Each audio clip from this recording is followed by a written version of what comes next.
Dear listeners, it is a pleasure to welcome you back to our familiar time slot. Today on Heart to Heart Audio with a deeply moving story titled, On Our Wedding Night. My husband took a blanket to the sofa to avoid me. Humiliated, I packed my bag for a night shift, but he chased after me. Just as I was about to angrily tell him to go home, he handed me an envelope and said something that left me stunned. If you enjoy this story, please share your thoughts in the propolis comments below the video. Don't forget to leave a like and subscribe to the Free Ass channel to keep listening to more emotional, real-life stories every day. My name is Sophie. I am 28 years old, an obstetrics and gynecology registrar at St. Mary's Women's Hospital in London. Before that night, if anyone had asked what I was most proud of in life, I would have answered without hesitation. I had a demanding but noble job, a loving mother living in a small terraced house in Croydon, and I had just married a man my friends jokingly called the last rare breed on earth. David was 4 years older than me, an investment manager for a financial firm in Canary Wharf. He was articulate, well-dressed, and never once pressured me to quit my job or complained about my grueling NHS night shifts. During the 3 months we dated after being introduced by a mutual friend, his behavior was so impeccably proper that I mistook it for profound respect. After a date, he would only hold my hand in the lobby of my building. He was never overly aggressive. When I had an emergency surgery, he would patiently wait outside the hospital gates with a hot cup of tea and a warm sandwich. When my NZRAJT Everyday A way, mother asked if he minded marrying a busy doctor. He even smiled and said, "She saves lives, Eleanor. I should be proud of her." Because of this, that wedding night left me more bewildered than if I had been outright betrayed. If he were a brute, I could have hated him immediately. If he had been drunk, I could have blamed the alcohol. But David was completely sober. From the wedding reception to the moment we arrived at our new flat in Canary Wharf, he gently helped me out of the taxi, reminded me to take off my heavy bling jewelry so my neck wouldn't ache, and poured me a glass of warm water before I went into the bathroom. It was only when the bedroom door closed, when the flat was left to just the two newlyweds, that he suddenly transformed into someone else as cold as the frost, gathering on the balcony glass. Out in the living room, the faint click of a Levria lighter echoed. I sat on the edge of the bed for a few more minutes, smelling cigarette smoke wafting through the gap under the door, and an unnameable discomfort swelled in my chest. Since we met, David had never smoked in front of me. Once, seeing someone smoke near the hospital grounds, he even frowned and said the smell gave him a headache. Yet, on our wedding night, he stood in the living room, chain-smoking, leaving me sitting in the bedroom like a forgotten decoration after a party. Unable to take it anymore, I put on my dressing gown, opened the door, and stepped out. The living room still held unopened boxes of wedding cake and gift, bags from friends resting by the TV stand. On the sofa lay a duvet David had hastily unrolled. He stood out on the balcony, one hand gripping the railing, the other holding a cigarette. His posture was straight but incredibly rigid, like a man trying to stop himself from collapsing. I walked closer, trying to keep my voice steady. "Can you tell me the truth? Do you not want to marry me, or is there someone else?" David turned to look at me. The city lights from the balcony illuminated his face, and I could clearly see his eyes red but freezing cold. His lips were pressed tightly together as if swallowing something bitter. He stubbed the cigarette out in an ashtray, avoided my gaze, and said, "There is no one else." I gave a hollow laugh, a smile so stiff on my lips that it felt foreign even to me. "So, do I disgust you?" This time his reaction was immediate. He jerked his head up. "No." But after that single word, he fell silent again. And the silence of the man who had just become my husband hurt more than any insult. I stepped forward, wanting to hold his hand. If he would just hold mine back, just explain properly, perhaps I would still be soft-hearted enough to sit down and listen. But the moment my fingertips brushed the back of his hand, David recoiled violently fast as if he had been burned. That gesture struck a direct blow to my pride. A woman can endure exhaustion, waiting, even a man's clumsiness on their first night, but it is nearly impossible to endure the feeling of being shunned by your own husband, like something terrifying. I turned back into the dressing room, stripped off the red silk nightgown, and put back on the blouse and trousers I had hung on the chair that afternoon. My bridal makeup had mostly faded. My lipstick was smudged at the corners, and a few loose curls fell across my face. But I had no mind to look in the mirror. My handbag was on the dressing table, my phone at 10% battery. In my wallet was my hospital ID badge, as I had run straight from the ward to my final dress fitting.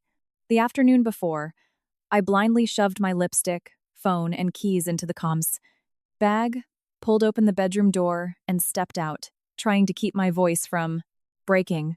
I'm going back to the hospital. David, who was sitting on the edge of the sofa, instantly stood up. What are you doing going to the hospital at this hour? I bent down to put on my shoes, a lump of resentment catching in my throat. To do a night shift. At least there, people actually need me. As soon as the words left my mouth, I knew I was deliberately trying to hurt him. But when someone has been pushed to the absolute edge of humiliation, their words are rarely clean. David stood perfectly still, looking at me, his hands clenching slightly at his sides, his expression looking as if he wanted to speak, but couldn't. The flat door slammed shut behind me. The noise echoed deafeningly in the quiet corridor. The lift stopped at the 21st floor. The stainless steel doors reflected a newlywed woman who looked as though she had just been thrown away. I looked at my own reflection and wanted to laugh until I choked. That morning, I had walked down the aisle in a white gown amidst applause. My mother was wiping her tears in the front pew, and David stood beside me, slipping the ring onto my finger so carefully. Yet, less than 12 hours later, I was grabbing my bag and leaving my marital home, lying that I had a night shift when my wedding leave still had a full week left. The lift reached the ground floor and stopped. As soon as the doors opened, David was standing there. He was wearing slippers and his loungewear. His hair was still wet, water dripping onto his collar. In his hand was a slightly crumpled white envelope. On the outside was my own handwriting from a few weeks ago. Premarital reproductive health screening. I froze. He looked at me, breathing heavily, but his voice was terrifyingly calm. Before you decide you are the only victim here, look at the last page. The lift doors closed and bounced open again because I was blocking the sensor. Those few seconds felt so long I could hear my own heart beating. I could even hear the concierge in the lobby coughing politely, wanting to remind us not to block the way. I took the envelope, my fingertips freezing. I had been the one to suggest we get this screening before the wedding.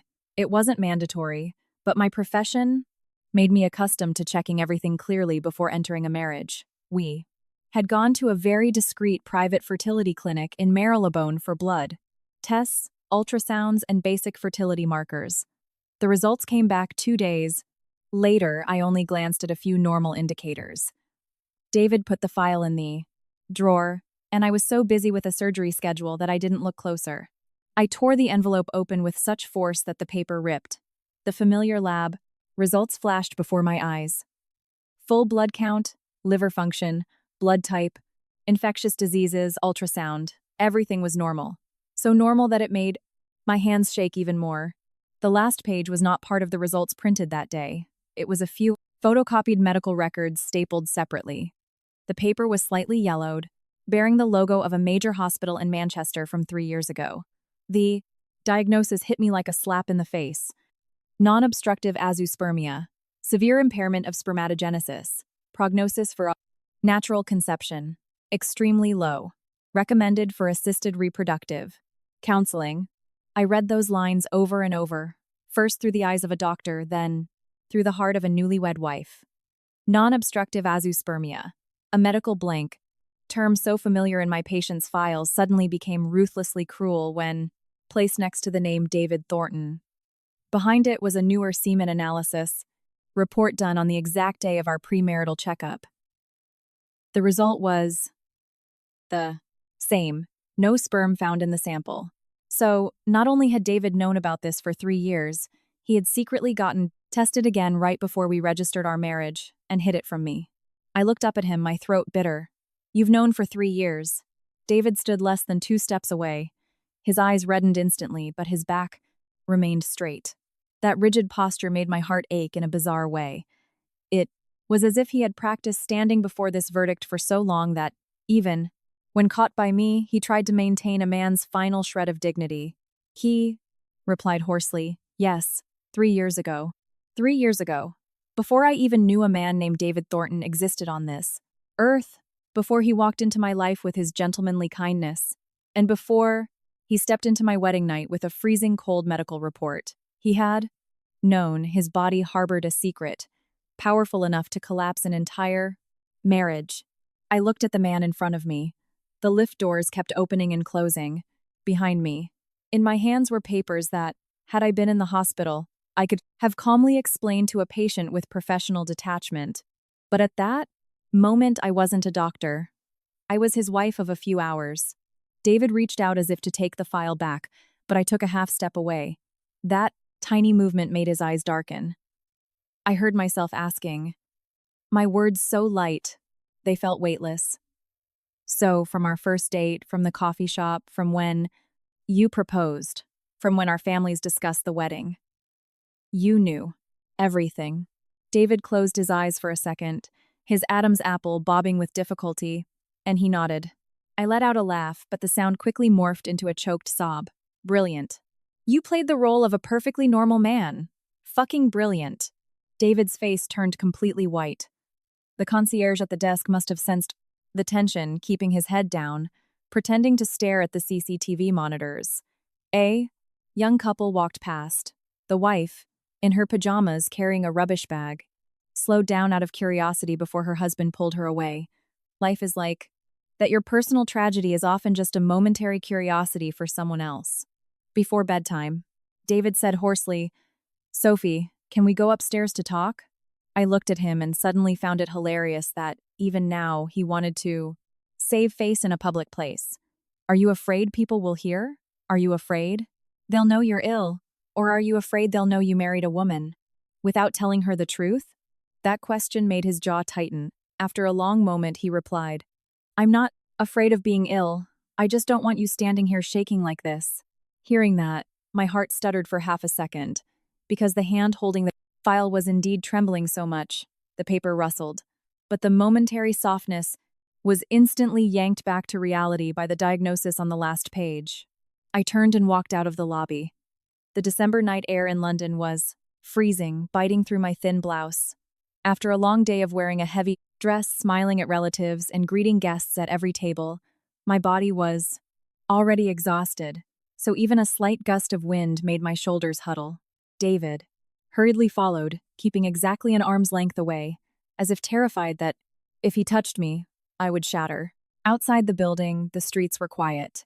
The smell of late-night kebab and chips from a van across the road drifted over, smelling intensely of real life, completely contrasting with the surreal nightmare enveloping me. I stopped under a street lamp and turned to ask, "Why didn't you tell me before the wedding?" David lowered his head, his voice dropping. I didn't know how to open my mouth. I stared at him for a long time. "Opening your mouth? It the way you talked about investments, about the future, about respecting women? Was it really that hard?" He stayed silent. The more I spoke, the more my chest hurt. I wasn't hurting because he couldn't have children naturally.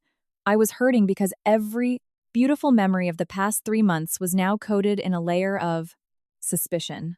The times he waited for me after my shifts, the respectful way he spoke to my mother, the proposal at the restaurant with the string quartet, it all suddenly felt like a meticulously staged play, missing only the truth.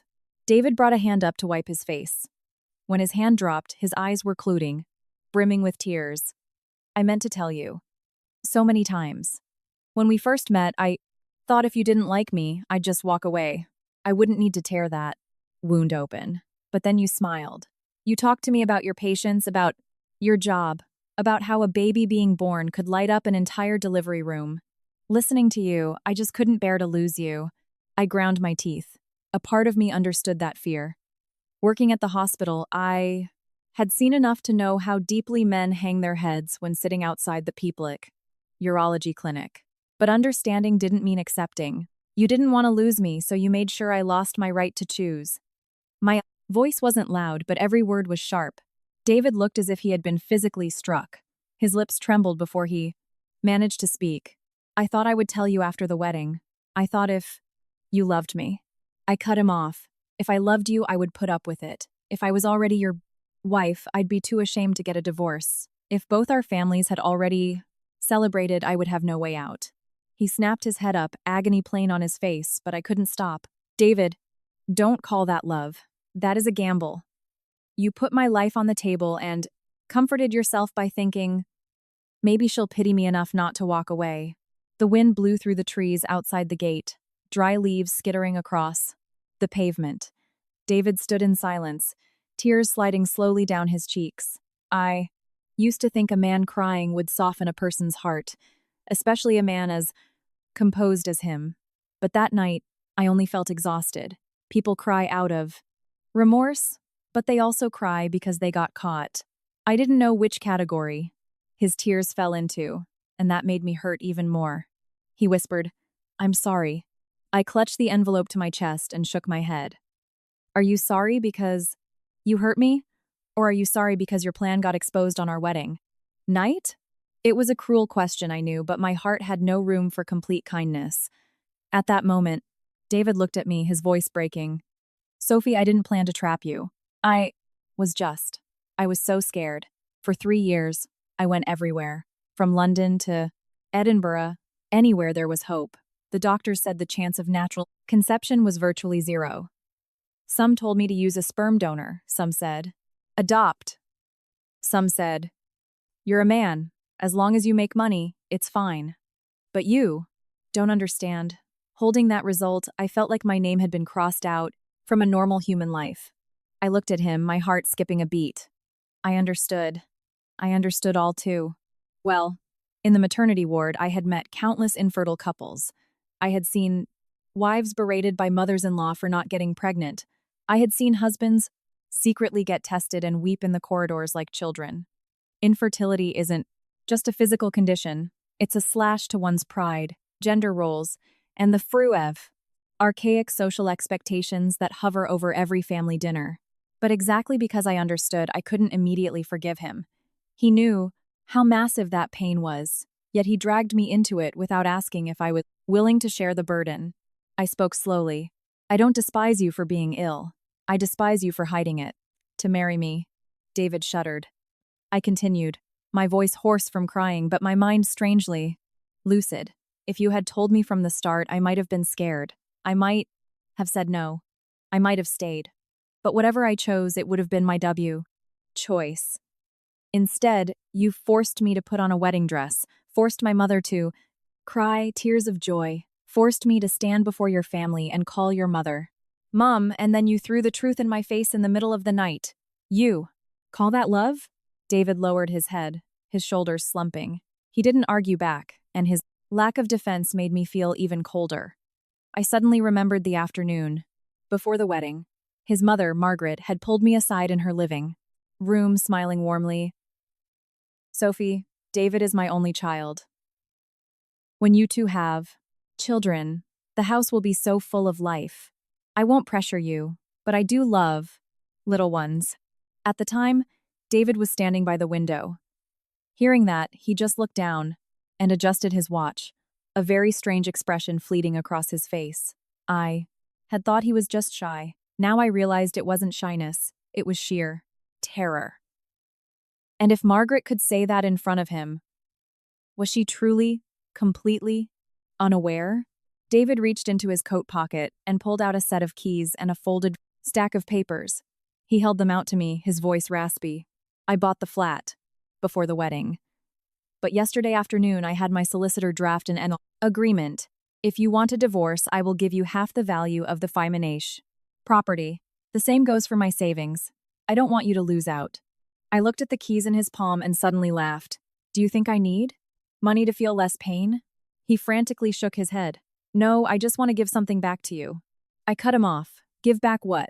Half a flat in exchange for my right to know the truth before I married you? His face contorted in so much pain that I had to look away. It wasn't that he didn't know he was trying to do the right thing after doing the wrong thing, but late compensation takes on a very grotesque shape. If he had kept all his assets, I could have hated him much more simply. Instead, he had deceived me, suffered immensely, and was now offering half his house like a man offering his own head. I didn't know whether to hate him or pity him, and that ambiguity tangled my heart like a ball of unraveling yarn. My phone vibrated in my bag. The screen warned of 5% battery left. It was a text from my mum. "Are you two home yet, love? I'm going to bed. I'll bring some. Leftover roast over tomorrow." Looking at her text, my throat seized up. My mother had worked in a small bakery her whole life, saving every penny to put me through medical school. Today, wearing her best pale blue dress at the wedding, she kept looking at David, wiping her eyes because she was so glad her daughter had found a good man. She knew that on her wedding night, her daughter was standing outside a block of flats holding her husband's infertility records. How much would it break her? I didn't reply. My energy felt utterly drained after a long day and a truth far too heavy. I turned back to David, my voice exhausted. "I'm going upstairs. Not because I forgive you, and not because I'm staying. I just don't want my mother to see me drag a suitcase home in the middle of the night and make herself ill with worry." David nodded rapidly, like a drowning man grasping a piece of driftwood, though he didn't dare show any relief. We walked side by side back into the lobby, keeping just enough distance so our arms wouldn't brush. The concierge looked up and said, "Evening," and I managed a nod. David kept his head down like a man, walking out of a courtroom with no judge. When we re-entered the flat, the lights were still on, the bridal bouquet on the procedurally Mouterslash. Dining table was beginning to wilt at the edges. The glasses of wine poured earlier remained untouched, the liquid dark under the lights. David stood at the bedroom door, saying quietly, "You take the bedroom. I'll slash in. Sleep on the sofa." I didn't answer. I just walked straight into the room and locked the door. The click of the lock was faint, but it made my heart sink. The room was still our honeymoon suite, but I was no longer the bride from earlier. Lying on the overly large bed, I opened the medical file again. This time, the doctor and me automatically scrutinized every detail. Old test results, biopsy indications, diagnosis, advice for assisted reproduction. The clinical words morphed into a timeline of the days David had lied to me. He hid it from our first coffee date. Hid it when he held my hand at my front door. Hid it when his mother smiled and talked about grandchildren. I remembered the day we went for the premarital checkup. He had told me, "Go say hi to your crosses colleagues. I'll wait for the results." When I came back, the file was in his hands, neat, clean, missing this photocopied page. I had trusted him. As a doctor who naturally suspects every anomaly in a stranger's body, I hadn't suspected the man about to become my husband. Around 3 a.m., a very soft noise from the living room woke me. At first, I thought David was getting water, but the sound repeated, choked, and broken.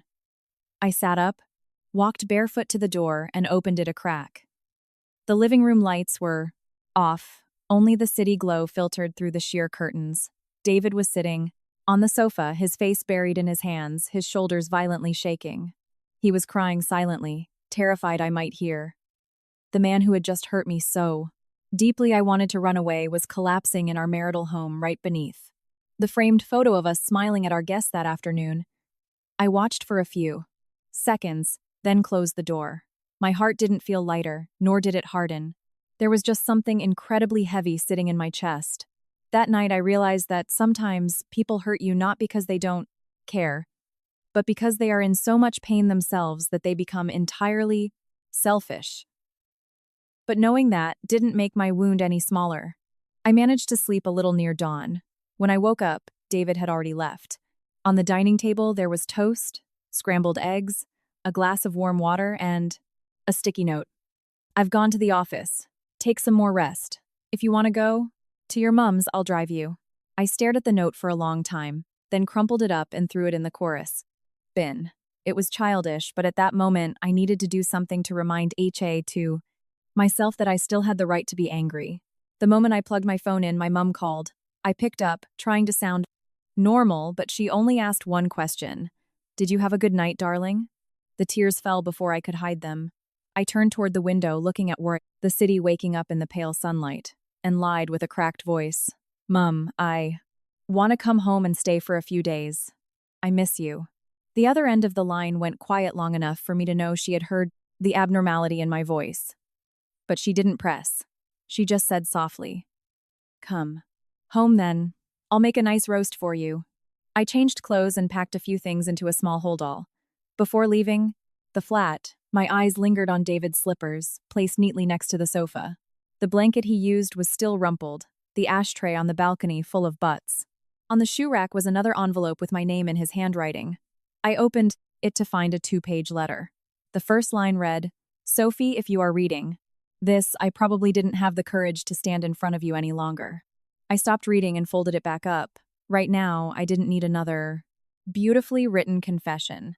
I needed to leave this house before I softened towards a man who hadn't given me a choice. The taxi drove through familiar streets, past the bakery where I grabbed breakfast before morning shifts, past the pharmacy where the lady always asked when I was getting married. Yet, in just one night, everything felt completely alien. I sat in the back seat, clutching my bag to my chest. Inside was the medical file, and in my head, I kept seeing Margaret's face at our first family dinner. She had smiled so warmly, served me extra potatoes, and said, "Having a doctor as a daughter-in-law is a blessing." Before shooting David a fleeting doctor look that I hadn't understood then. Now I understood. My mother's house was on a quiet residential street in Croydon. No luxury, no floor-to-ceiling windows, no shiny lifts. But the moment I stepped out of the taxi, I smelled washing up liquid, roasted onions, and the scent of laundry, drying on the radiator. She opened the door almost instantly. She must have been watching the street since I called. She looked me up and down, her eyes stopping at my swollen eyes and the small bag. But she didn't ask a single awkward question. She just pulled me inside, closed the door, and spoke as if I had just come home late from a shift. "Go. Wash your face, love. The gravy is still hot. I'll plate up." That normal sentence almost made me sob. For 28 years, my mother's love had always been incredibly grounded. When I failed to get a scholarship at uni, she didn't ask why I did poorly. She just quietly made chicken soup and said, "Eat first, we'll worry later." When I came home from a night shift looking like a panda, she didn't complain about my career choice. She just left a hot water bottle in my bed and my pajamas on the radiator. Today was the same. She knew, for a fact, my one-day-old marriage was in crisis, but she didn't corner me with interrogation. Her kindness made me feel like a terrible daughter. Because even as my life shattered into pieces, I didn't have the courage to tell her the truth. Lunch was just the two of us. Mum made roast chicken, Yorkshire puddings, and carrots, my absolute favorite. I managed a few bites before choking up, but forced it down so she wouldn't worry. She sat opposite me, occasionally nudging the gravy boat toward me and said calmly, "You're newlyweds. If there's something you're unhappy about, take your time to talk it out. But if he has truly hurt you, don't just grin and bear it because you just got married. I've had a hard life, Sophie. I didn't raise you and put you through medical school, just so you could go to someone else's house and swallow your tears." I looked down at my plate, a tear dropping onto a piece of carrot. She saw it, but didn't point it out. She just stood up, got a tissue, and placed it next to my hand. I stayed at my mother's house for 3 days. In those 3 days, David called over 20 times and sent countless texts, ranging from "Have you eaten?" to I know you don't want to hear from me, but I am so sorry." I read them all and replied to none. Every time my screen lit up, my mum glanced over but stayed silent. She just kept cooking more food. Sometimes a hearty stew, sometimes an apple crumble, sometimes cutting up fruit and leaving it on the table. Her silence turned the small house into a place where I could breathe, even though my mind was as chaotic as a ransacked drawer. On the evening of the 3rd day, after Mum had gone to bed, I lay on my old single bed, scrolling through my phone. I saw the wedding photos my friends had just posted. In the pictures, I was smiling radiantly next to David, my white dress cascading down, framed by cream-colored roses and a sign reading Sophie, and David. The comments read, "Wishing you a lifetime of happiness. Have a baby. Soon, you two look perfect." When I read the words "have a baby soon," I locked the screen, my entire body going cold. A moment later, Chloe video called me. As soon as my best friend's face appeared, she frowned. "You're at your mum's, aren't you?" "Don't deny it. I recognize those floral curtains anywhere." I laughed at her tone, but before the laugh finished, my eyes stung. Chloe fell, silent, her face turning serious. Sophie, tell me, what happened? There are some friends with whom you don't need to beat around the bush. I sat up, hugged a pillow, and told her everything. The wedding night, the sofa, the envelope, the last page, the diagnosis from 3 years ago, and David crying in. The dark. By the time I finished, my throat burned like I had swallowed sand. Chloe was silent for a very long time. So long I thought the connection had dropped. Then she swore softly, but heavily. That absolute bastard. I closed my eyes. Don't call him that. He's ill. And that kind of illness, for a man. Chloe cut me off instantly. I'm not cursing his illness, I'm cursing the fact that he knew and still married you. Sophie, you're a doctor. I get that you have sympathy for patients. But don't forget, in this situation, you are not his doctor. You are the victim of his lie. Her words smashed right into the softest part of my heart. For the past 3 days, I had been dragging myself back and forth on a tightrope. On one side was the rage of betrayal.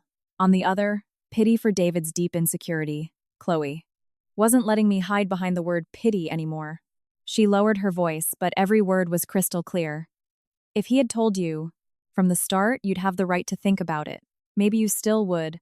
I have married him. I know you're soft-hearted, but at least you would have walked down the aisle with your eyes open. Instead, he pushed you to the altar and handed you the verdict afterwards. Are you planning to spend your whole life paying the debt for his fear? I had no answer. Outside the window, the street was quiet. I leaned against the corda wall, looking at my wedding ring still sitting in my wallet since I took it off. At David's flat, my heart felt like lead. If I divorce him, I'll be the woman who left her husband the day after the Mace dated. Wedding, I whispered. You know our families. People will ask, they'll gossip, they'll say there must be something wrong with me. My mum will be devastated. Chloe sighed, losing her aggressive edge. I know, but what if you don't divorce? Him? Every time someone asks when you're having kids, what are you going to say? That you don't want them? That your husband is infertile? Or are you just going to smile and swallow it? I stayed silent. I had asked myself that exact question 1,000 times. Marriage isn't just two people. It's family dinners, neighbors' questions, colleagues' glances, a mother-in-law's hints, the seemingly caring nudges that actually dig deep into someone's wounds. I didn't sleep well that night. Near dawn, my mother opened the door, saw I was awake, and sat on the edge of the bed. Her hand stroked my hair as gently as when I had a fever as a child. Can't sleep? I shook my head. She sighed, looking out the window. I won't force you to talk, if you don't want to. But Sophie, you are my only child. I am far more terrified of you suffering than I am of people laughing at us. That single sentence nearly broke my final line of defense. I buried my face in the pillow, biting my lip to stop myself from wailing. Some truths are harder to speak precisely because you are loved so much, and you fear the listener will hurt more than you do. The next afternoon, I received a text from David. I'm back in town. I'm outside. Your mum's house. My heart jolted. I peeked through the curtains. His black Audi was parked across the street, carefully avoiding blocking anyone's drive. David stood by the car door. His gray shirt was wrinkled at the elbows, he was unshaven, and he had dark circles under his eyes. In just a few days, he looked like he had survived a severe illness. My phone buzzed again. I just need 5 minutes. If you don't want to see me, I'll leave. I stood at the window for a long time. My mum walked out of the kitchen, followed my gaze down to the street, and didn't ask who it was. She simply said, if you have something to say, go down and say it clearly. Don't stand up here, tormenting yourself. I turned to her. She handed me a light cardigan, her voice steady. But remember, you are not going down there to beg for pity. You are going down to see if he has the decency to tell the truth. I took the cardigan, a lump in my throat. Sometimes a mother doesn't need the whole story to touch exactly where her child hurts. David straightened up when he saw me walk out the front door. He didn't approach immediately, just looked at me with a mix of relief and terror. The distance between us was about 2 meters, but it felt longer than any journey I had ever taken. He spoke first, his voice raspy. You've lost weight. The remark felt so absurdly out of place I almost laughed.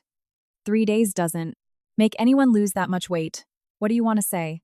David lowered his head and pulled a blue folder from his briefcase, offering it to me with both hands. This is a mutual consent divorce petition. I've already signed it. The financial agreement is inside.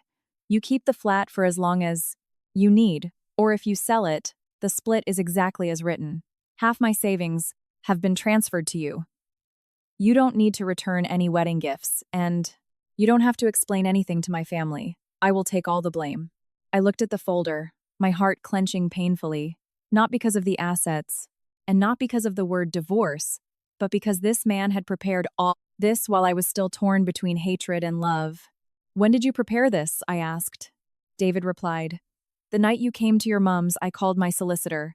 A motorbike sped past, the exhaust noise shattering his sentence in the air. I took the folder. On the first page, his signature was already at the bottom. The ink was heavy but slightly crooked, like someone signing with an unsteady hand. David watched me hold the papers, his eyes dimming, but he forced himself to continue. I have no right to ask you to stay.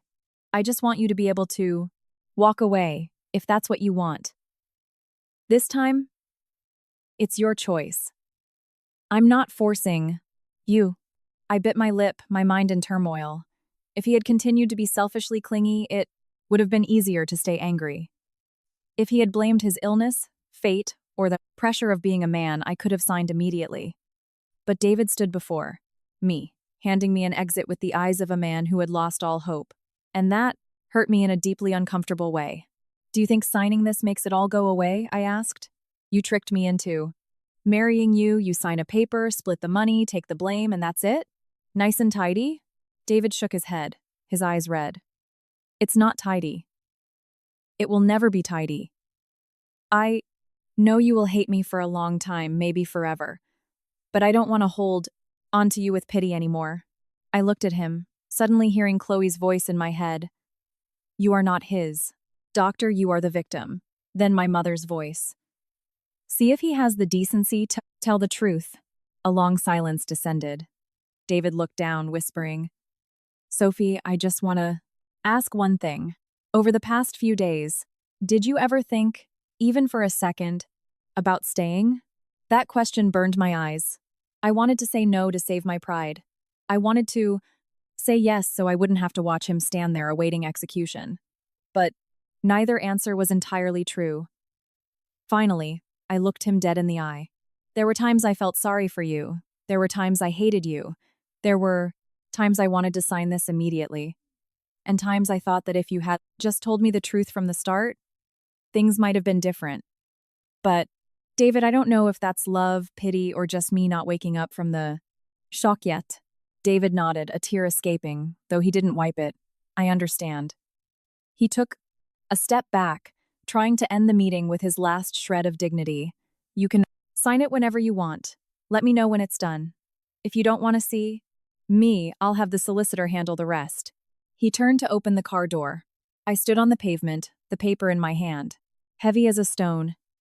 In that split second, I remembered him crying on the sofa. I remembered the file in the envelope.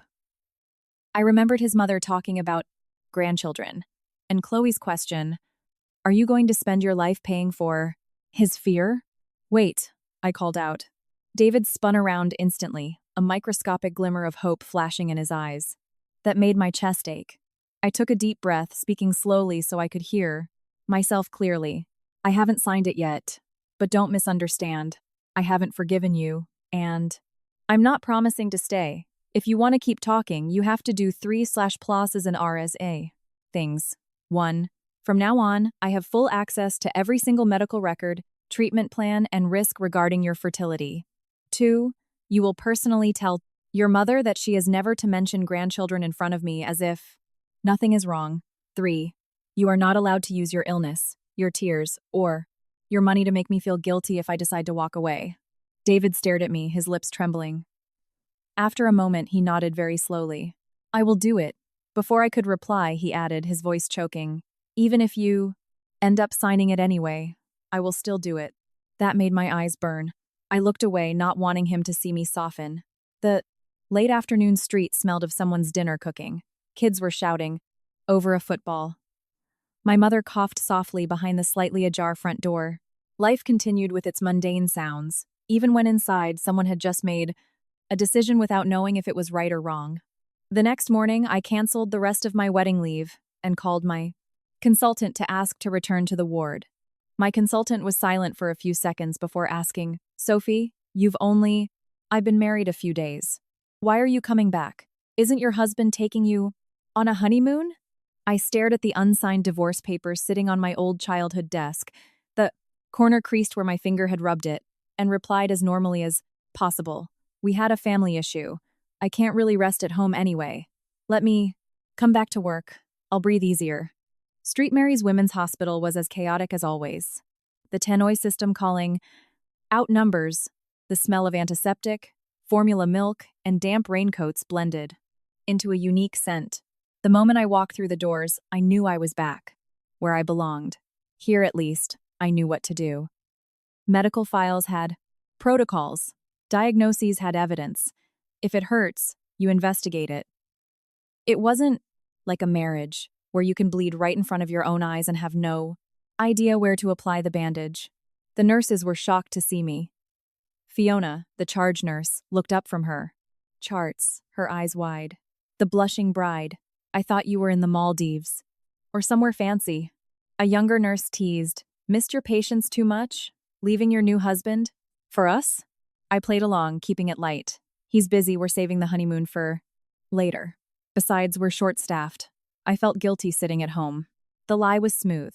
So smooth I felt like one of my own patients insisting I'm fine while looking deathly pale. The morning shift started with familiar routines. A woman at 37 weeks worried her baby wasn't moving enough. A young girl frantically asking how to take her vitamins. A factory worker asking for a sick note because her hyperemesis was too severe to stand on the assembly line. I examined, explained, prescribed, and advised. The automatic motions kept me grounded. When I placed the ultrasound probe on a pregnant belly and saw the tiny heart flickering on the screen, my own heart still gave a painful twinge.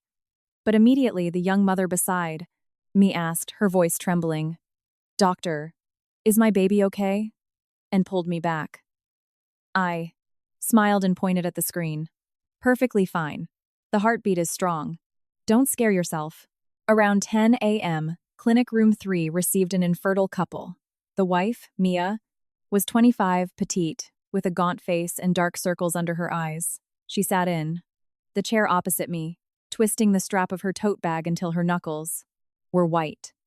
Her husband, Hugh, refused to come in, standing out in the corridor, glaring briefly into the room before turning away.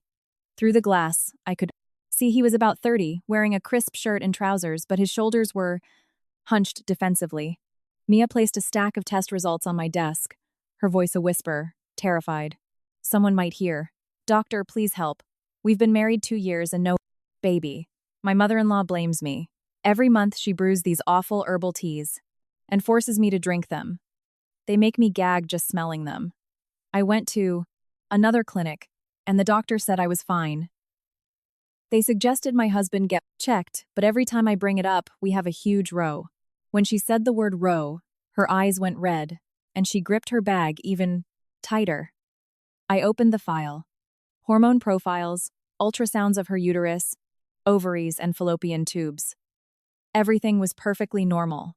The pristine papers in front of me looked like a woman's desperate attempt to prove her innocence after being backed into a corner. I looked up. "Has your husband done a semen analysis?" Mia shook her head, biting her lip. "No. He gets angry if I ask," his mother says. "No man in their family has ever been infertile. It's only women who struggle. I begged him to come today, but he said he'd only wait outside. He won't get examined." A tear fell onto her hand. She wiped it away so quickly, as if ashamed to cry in front of a stranger. I slid a box of tissues toward her, keeping my tone steady. "Go and ask your husband to come in. Tell him we're just having a chat, no examinations." Mia nodded and stood up. Through the glass, I watched her approach him, speaking softly. Hugh frowned deeply. He shook his head. Mia looked like she was begging. Finally, he reluctantly walked into the room. The moment the door closed, the air turned heavy. Hugh sat in the chair next to Mia, but deliberately pulled it a few inches away. He rested his clasped hands on his knees.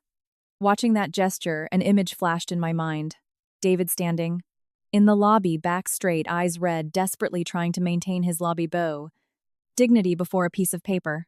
I spoke first. Hugh, isn't it? Based on your wife's results, we haven't found a big cause for the infertility. For couples trying this long, both partners need to be investigated. The male factor test is very straightforward, just a semen analysis. If there's an anomaly, we go from there. Hugh immediately lifted his chin, his voice hard. I don't need a test. I'm perfectly healthy. I didn't argue straight away. In a clinic, when dealing with terrified people, you can't use an authoritative tone immediately, or they'll cling to their pride, like a drowning man to a rotten log. Feeling healthy is a good thing, I said slowly. But fertility isn't something you can see or feel. A man can be tall, fit, and have a normal sex life, but still have low or absent sperm. That's a medical issue, not a measure of masculinity. Hugh gave a forced, bitter laugh. Easy for you to say, doctor. My wife isn't getting pregnant, my family is anxious, and now she's pushing the blame onto me. If I take this test and people find out, where do I put my face? Mia trembled beside him. She turned to him, her voice choking. I'm not blaming you. I just want us to find the cause so we can treat it. Hugh snapped at her. Shut up. If you hadn't run your mouth to the doctor, would she be talking to me like this?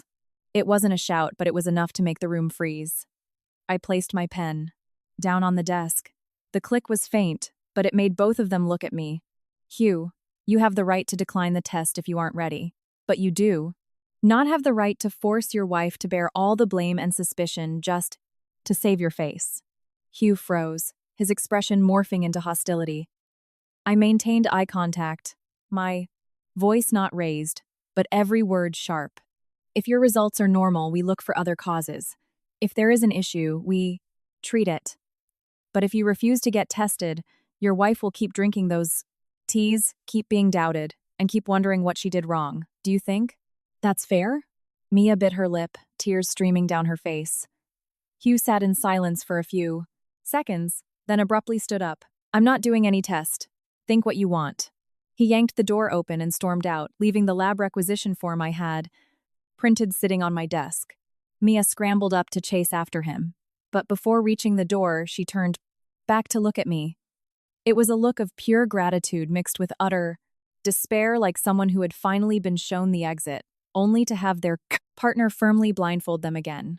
I picked up the form and called after her. Mia, if you need to, you can come back alone. But remember, having a child takes two people. Don't let anyone force you to carry this by yourself. The door closed. I sat in silence for a long time. Mia's spotless, normal test.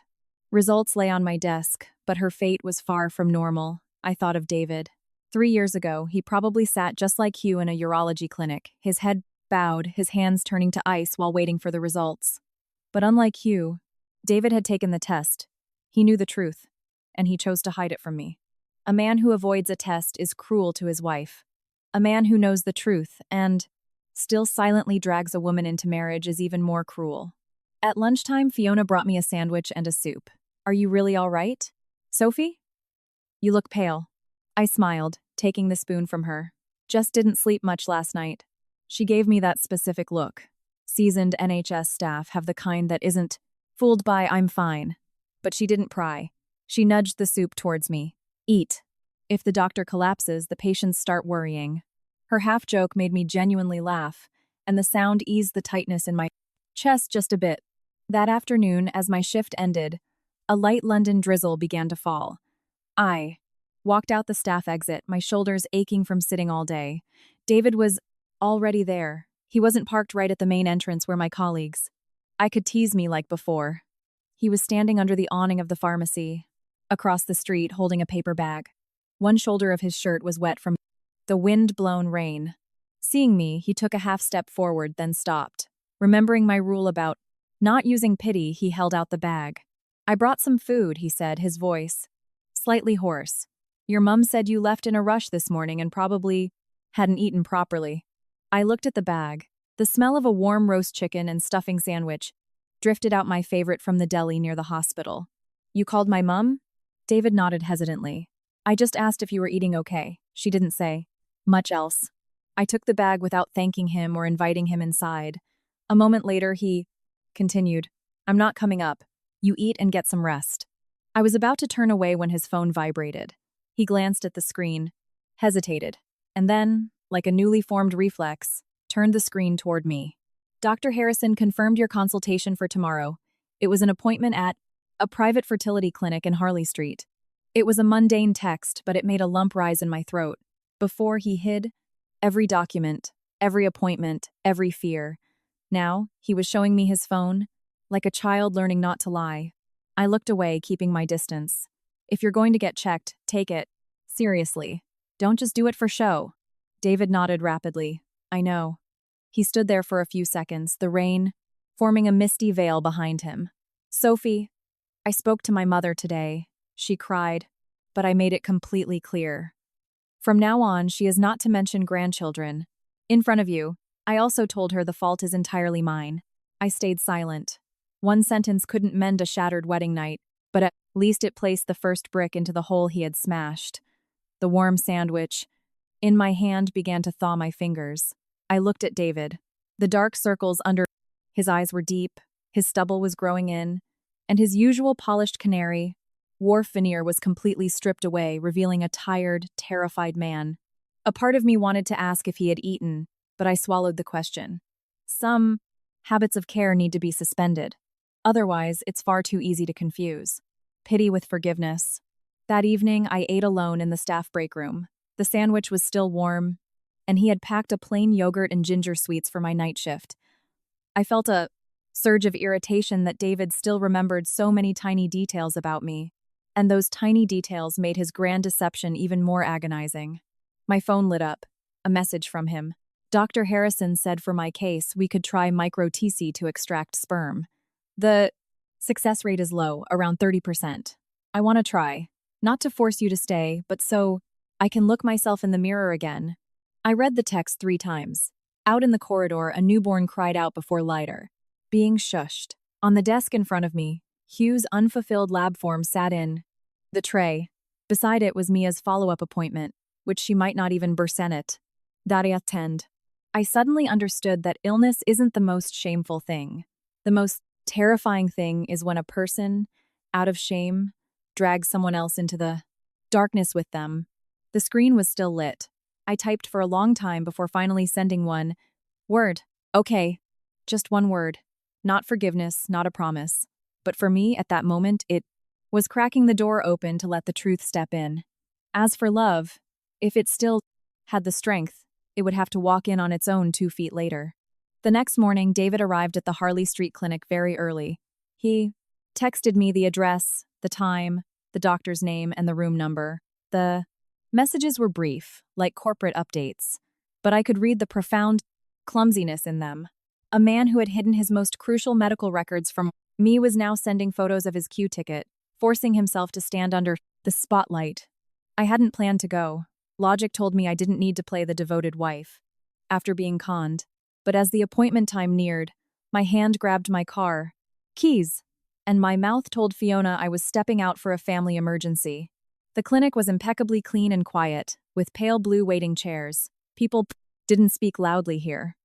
Couples sat together, some holding hands, some staring at their phones, some keeping their heads down to avoid eye contact with anyone. I had referred patients to places like this many times, but walking in as the spouse of a severe male infertility case felt entirely different. The sign for urology and andrology, room 506, hung near the lift. Yet David, standing beneath it, looked as if he wanted to turn invisible. When he saw me, he froze.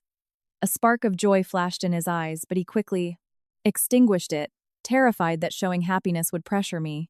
You didn't have to come, he said quietly. I looked at the row of waiting chairs, at the men clutching their envelopes, and replied, I'm here for the information. Remember condition number 1?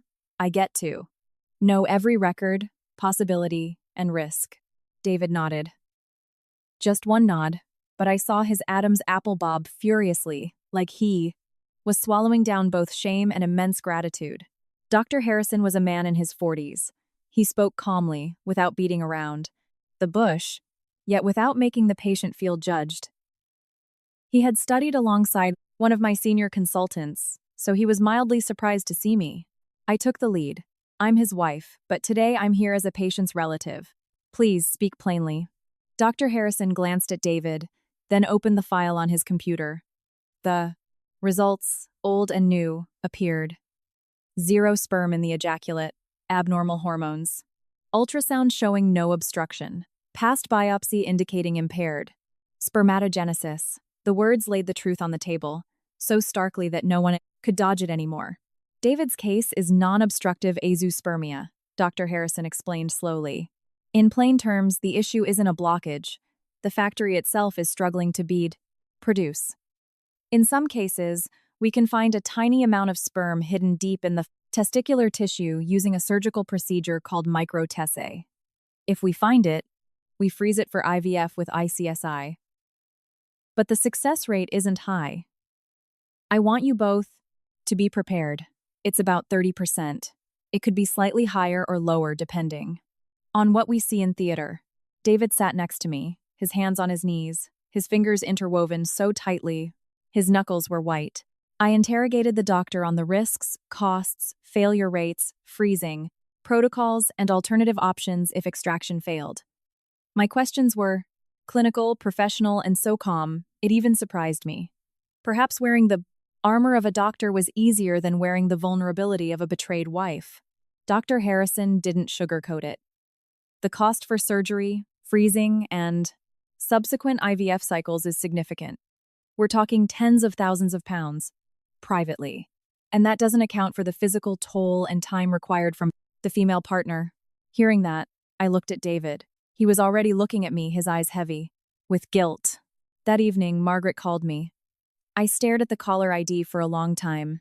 Before picking up, I heard heavy breathing on the other end, then her voice, devoid of the overly enthusiastic warmth from our dinners. Sophie, it's Margaret. I am so sorry. She didn't use the word mum. David must have warned her not to presume. Intimacy I wasn't ready to give. I stayed silent. She continued, her voice breaking. About David. I knew after his first checkup. I told him to tell you the truth, but then I got scared too. I was terrified you'd leave him, terrified the family would find out and laugh at him, terrified he'd never be able to marry. I know I was selfish. I am so sorry. For a split second, I wanted to ask her, your son's shame was worth protecting, but what about my right to be a mother? What about my right to enter a marriage? Based on truth? But hearing an older woman sobbing on the phone, I just felt drained. Margaret, I said slowly, trying not to sound too cold, I don't want to talk about this much right now. I accept your apology, but I cannot pretend nothing happened. I know, she said quickly. I won't ever bring up babies again. Whatever you decide, I will accept. After a few more brief words, I hung up. My mum was sitting nearby, preparing vegetables. She glanced at me, then looked down again. No questions, no judgment. Her silence was still my sanctuary. A week later, David underwent the micro-TC surgery. I had a morning clinic, so I couldn't be there when it started, but my white coat pocket buzzed constantly with his texts. Checking in now. Doc says about an hour. Focus on your patients. Don't check your phone too much. The overly calm text told me he was terrified. Someone who truly isn't scared. Doesn't need to remind others not to worry. By midday, I rushed over to Harley Street. David was still in theater. His coat and bag sat alone on a chair in the waiting room. Margaret was sitting a few seats away, her hair tied back, her hands fidgeting. Seeing me, she stood up, quickly but didn't dare approach. Her face looked incredibly gaunt. Sophie, thank you for coming. I nodded, sat on the opposite row of chairs, keeping a polite distance. 2. Women sitting in an andrology clinic corridor, united and divided by the pain of the same man. The surgery finished in the early afternoon. David was wheeled out into recovery. He was pale, his lips dry, the anesthesia making his eyes groggy. When he saw me, he tried to sit up but grimaced in pain. Professional reflex kicked in. I stepped forward and pressed a hand to his shoulder. Lie still. Those 2 words slipped out so naturally that both of us froze. David looked at my hand on his shoulder, his eyes going red. his voice hoarse. You came. I pulled my hand back and adjusted his blanket to hide my awkwardness. I came. To make sure the patient is listening to his doctors. Margaret turned away to wipe her tears, and David, despite the pain, managed a faint smile. That smile didn't erase my anger, but it softened a tiny corner of my heart. You can harbor intense hatred for someone, but seeing them lying, weakened on a hospital bed, that hatred struggles to stand alone. It has to jostle for space with pity, regret, and the memory of good times. And that internal crowding is exhausting. The tissue samples were sent to the lab immediately. Dr. Harrison said we needed to wait for the analysis. A few days for preliminary results, a week for the full report. That week was agonizing. David rested at home, but he updated me daily. Less. Pain today. No fever. Changed the dressing. Took the painkillers. Once, he sent a photo of his medication, and I noticed a small notebook next to it, detailing exact times for pills, dressings, and checkups. His handwriting was perfectly neat, like a man desperately clinging to concrete tasks to avoid thinking about failure. I went back to work as normal, but nothing was normal. Every time my phone vibrated, my heart stopped. Every time a patient asked about fertility, I thought of David's 30%. Fiona noticed me spacing out. She put an iced latte on my desk and joked, "Dr. Sophie, you're staring at your phone like you're waiting for an ex to send you money." I laughed. A real laugh. It reassured her, and it reminded me that I possess the ability to smile, however fragile. On the 7th day, David's call came right after I finished an antenatal check. I stared at his name on the screen, my hands turning to ice. I stepped out of the clinic into a quiet end of the corridor before answering. There was a few seconds of silence on the line. I braced for the worst. I prepared to hear him say they found nothing. I prepared the consoling phrase, "At least you tried." But David's voice came through, trembling so violently he could barely form a Cleese sentence. "Sophie, they found it." I leaned back against the wall, realizing I had been holding my breath. He continued, his voice choked. "Dr. Harrison said it's not a lot, but it's enough to freeze and do IVF. Sophie, it's not 0 anymore." The final words shattered into full-blown sobbing. A 32-year-old man who had stood before me on our wedding night with a face of stone was now crying over the phone just because his body had left a tiny crack open for hope. I closed my eyes. The tears fell before I realized. The hospital corridor was noisy. A patient walked past and asked me where the ultrasound room was. I pointed the way out of habit, unable to speak. Something in my chest felt lighter, but I wasn't entirely joyous. Because I knew behind this result was an entirely different mountain to climb. Hormones, egg retrievals, creating, embryos, transfers. Hope isn't always a blinding light. Sometimes it's a tiny candle in a dark room enough to see the path, but also enough to reveal how many Lakeshore 7-2 higher sharp edges lie ahead. David whispered, "Are you still there?" I wiped my face with the back of my hand, my voice raspy. "I'm here." He paused, then said, "I know this doesn't mean everything is forgiven, but today, I truly want to start living as a better man." My throat closed up. I looked at my hands, remembering the unsigned divorce, papers at my mom's house. I remembered my third condition. Do not use your illness to make me feel guilty if I walk away. I was at a crossroads. On one side, the divorce papers. On the other, the photo of David's lab results lighting up my phone. If someone asked me if I was sure I wanted to move forward, I would say no. I wasn't sure of anything. I wasn't sure if I loved David enough to survive the betrayal. I wasn't sure I could walk away without looking back. But one thing was clear. If I embarked on the grueling journey of IVF, the needles, the hormones, the excruciating waits, it had to be my choice, not a fate forced upon me by a hidden medical file on a wedding night. The day we signed the IVF consent forms, I sat in the Harley Street clinic, facing a stack of paperwork thicker than most patient files I handled. Dr. Harrison explained the entire ICSI protocol: ovarian stimulation, scans, egg retrieval, injecting the sperm directly into the egg, embryo culture, transfer, and the agonizing wait for the beta-HCG result. Every step carried risks, massive costs, and no guarantees. David sat beside me. He barely spoke. He simply signed his sections and slid the port. Papers toward me with both hands. I held the pen for a long time. On the page, my name and his sat side by side under consenting couple. The word couple caught in my throat. Not long ago, we had signed our marriage and certificate with stiff smiles at the registry office.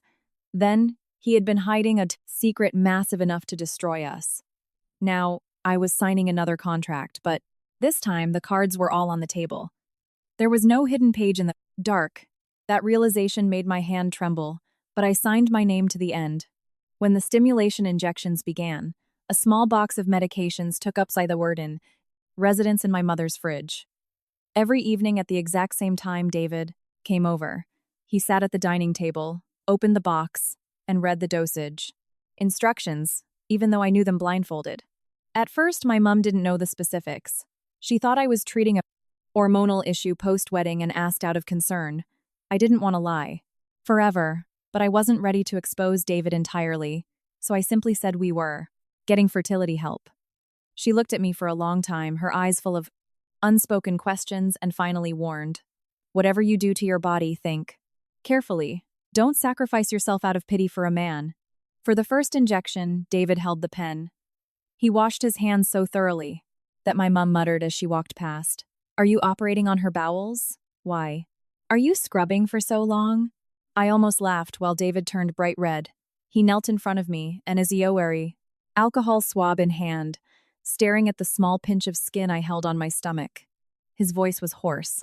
Let me do it. I don't want you to have to stick. Yourself. I looked at the man who had coldly handed me a diagnosis on our wedding night, now trembling at the sight of a tiny needle. My emotions tangled uncomfortably. Just do it, I said, trying to soften my tone. It hurts either way. Stop. Treating me like glass. The needle pierced the skin with a quick sting. As a doctor, the sensation was nothing new. But as the injections continued day after day, as my stomach bruised, my ovaries swelled, and my body grew heavy, I finally understood how incredibly resilient my own patients had been. By day, I wore my white coat, advising others to stay relaxed. By night, I sat on the edge of the bed, waiting for David to swab my skin. One night, exhausted and in pain, I snapped as he barely touched me with the swab. Can you be gentle?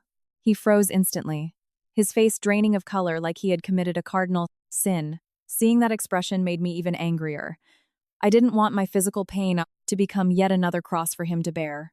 The follicle tracking scans required early starts. The clinic was full of women, bloated with hormones. Some came alone, some with mothers-in-law, some sat next to husbands they weren't speaking to. David always came with me, but he never overstepped. He got my ticket, bought warm water, reminded me to sit, but if I looked at him, he went quiet. The hesitation annoyed me at first, but it became a silence I could tolerate. At least he knew that what I needed right now wasn't romantique platitude, but space. On the day of the egg retrieval, I required light sedation. Before going into theater, David held my hand tightly. His palm was freezing and slick with sweat. I teased him to break the tension. I'm the one having surgery. Why are your hands colder than mine? He forced a smile, his eyes reddening. I just wish I could trade places with you. That silenced me. Before, that would have moved me instantly. Now, the emotion was there, but it was shadowed by the stark reality. He couldn't trade places. Not for the needles, the bloating, or the terror of a miscarriage. Some pains a man can only watch, whether he wants to or not. When I woke up, my lower abdomen throbbed. David sat by the bed, his eyes puffy, lightly holding the edge of my blanket as if he wanted to hold my hand, but didn't dare. When I blinked open, he leaned in. You're awake? Does it hurt? Much? Dr. Harrison said we got 11 eggs. Good quality. 11 eggs. Not a guarantee, but enough for hope to take shape. David brought a straw to my lips, his voice barely a whisper. Have some water. Small sips. 3 days later, the lab called. 11 eggs, 8 fertilized, 5 good quality. Blastocysts frozen.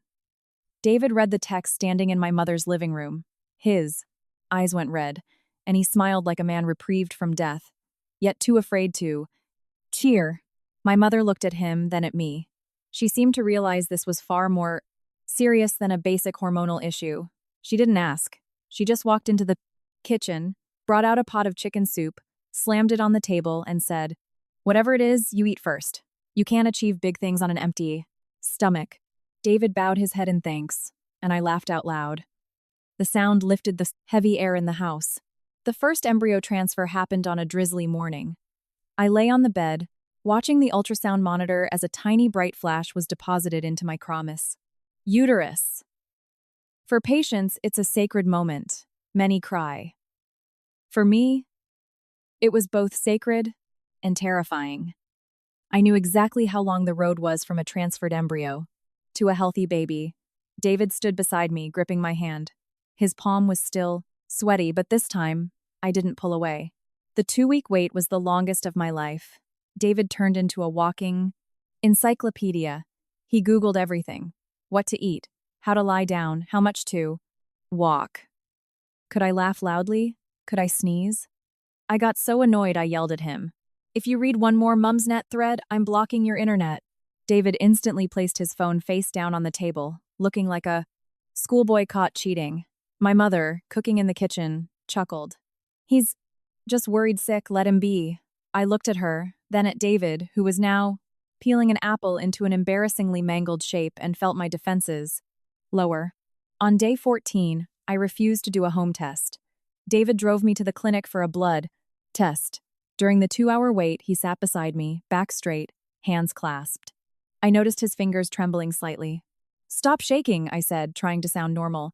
"People will think you're waiting for a prison sentence." He turned to me with a crooked smile. "It feels like one." When the doctor confirmed a positive beta-HCG, I didn't cry immediately. David did.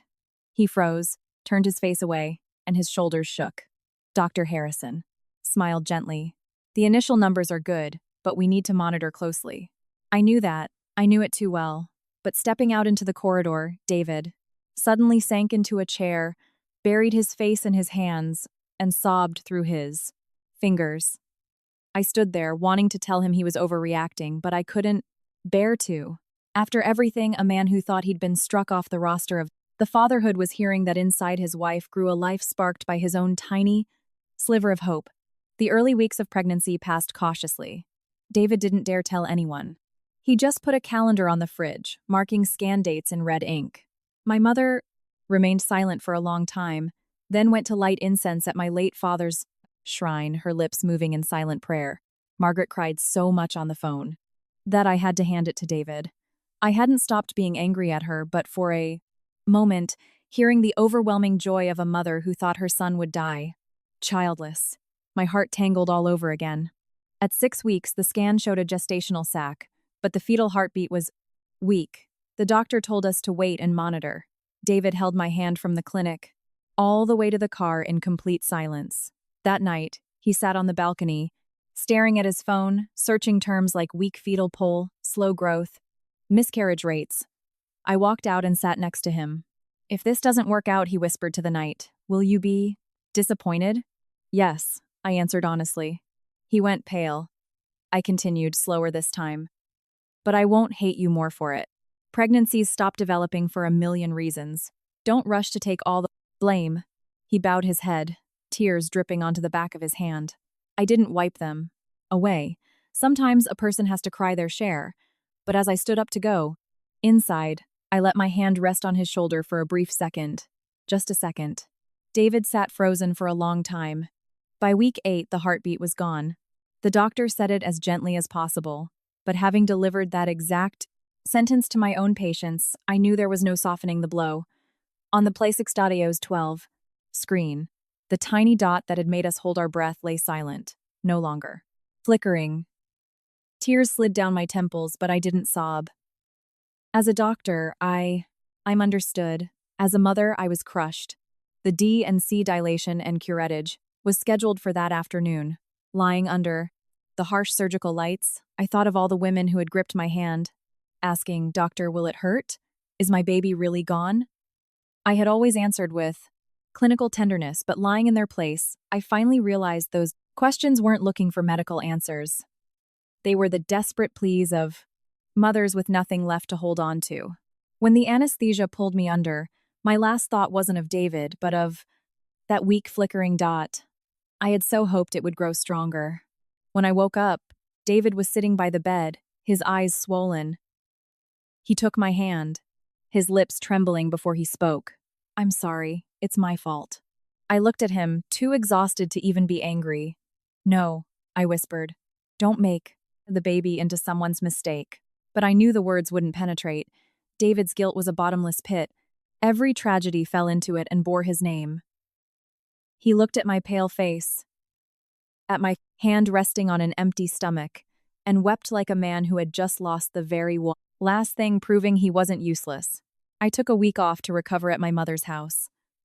My body ached, I was feverish, and the post-operative bleeding was a constant reminder to breathe. Slowly, David took time off work. He was there almost every day. He made soups, did the laundry, changed the bed sheets, and sorted my medications.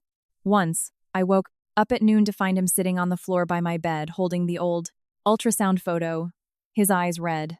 That tiny black and white blur was just a medical artifact, but to us, it had been a child. One evening, my mom went out to the pharmacy. It was just the two of us. David brought a glass of warm water, set it on the nightstand, and sat beside the bed.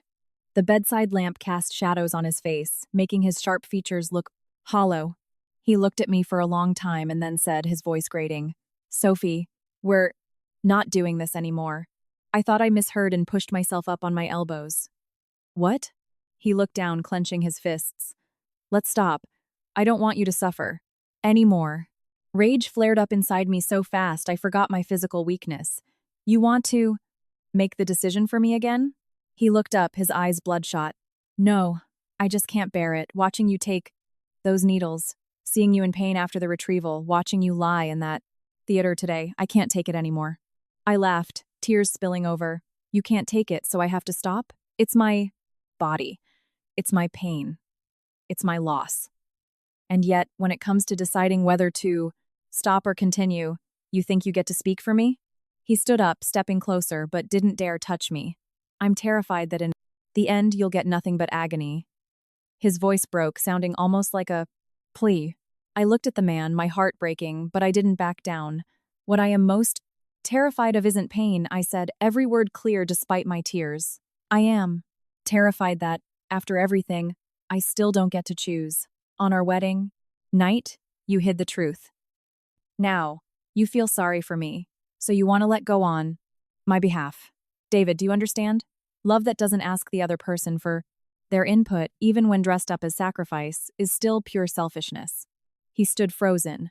My mother's car pulled into the driveway, but I kept my eyes locked on his. My abdomen ached, my heart ached, but something inside me became clearer than ever. I didn't know how long I wanted to keep this marriage alive, but the desire to be a mother was mine. The pain was mine, and the decision to keep going or stop had to be mine. David lowered his head, tears hitting the floorboards. After a long time, he rasped, "I'm sorry. I messed up again." I turned my face away. The front door opened. My mum walked in with a pharmacy bag, stopped dead when she saw us, but didn't ask. She just placed the bag on the table.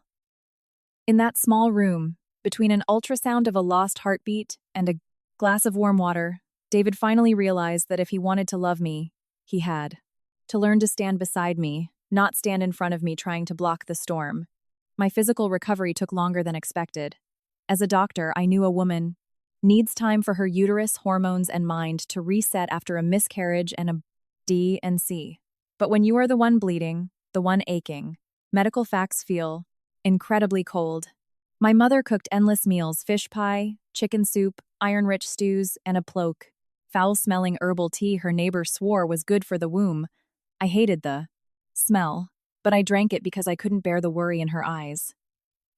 One afternoon while she was at the shops, I opened a drawer to find some paracetamol and saw the old ultrasound tucked into my IVF diary.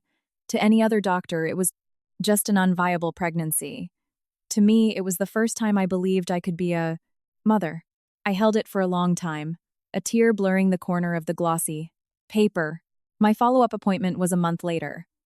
Dr. Harrison reviewed the scans and bloods and confirmed my body was healing well. We still had 4 frozen embryos. We could consider a second transfer in the next cycle if I was ready.